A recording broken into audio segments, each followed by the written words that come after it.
#ask Dr. Jonas అని type చేసి మీ క్వశ్చన్స్ అడగండి, తప్పకుండా రిప్లై చేస్తాను. User HT4RM, sir can we use only derma roller without any solutions? Does it help in hair grow?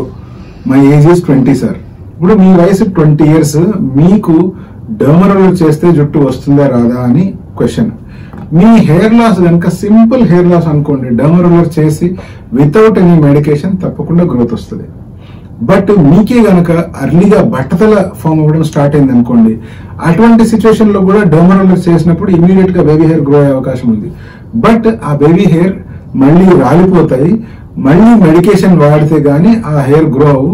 లేదా కొన్నిసార్లు మళ్ళీ మీరు డర్మా రోలర్ మళ్ళీ మెడికేషన్ వాడినా కూడా ఆ బేబీ హెయిర్ అనేటువంటి గ్రో అయ్యే అవకాశాలు తగ్గిపోతాయి. ఎందుకంటే మీ స్కాల్ప్ లో ఆన్ గోయింగ్ బట్టతల ప్రాసెస్ జరుగుతూ ఉంటుంది. అంటే DHT వచ్చి కంటిన్యూస్ గా మీ హెయిర్ ని డిస్ట్రాయ్ చేస్తూ ఉంటుంది. కాబట్టి అదే గనక మీది సింపుల్ హెయిర్ లాస్, ఒక నార్మల్ హెయిర్ లాస్, ఏదో డెఫిషియన్సీస్ వల్ల వచ్చిన హెయిర్ లాస్ అనుకోండి, అటువంటిప్పుడు కావాల్సిన న్యూట్రిషన్ అందించి దాని తర్వాత డర్మా రోలర్ వాడినట్టయితే చాలా వరకు మంచి రిజల్ట్స్ వచ్చే అవకాశం ఉంది.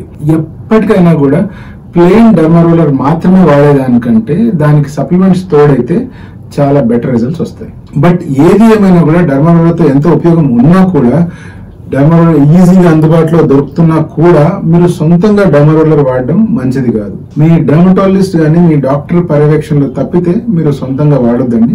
వాళ్ళు సజెస్ట్ చేస్తేనే వాడండి. సొంతంగా కొనుక్కొని చాలా మంది వాళ్ళ స్కాల్ప్ ని ఫైబ్రోసిస్ తెచ్చుకున్నారు.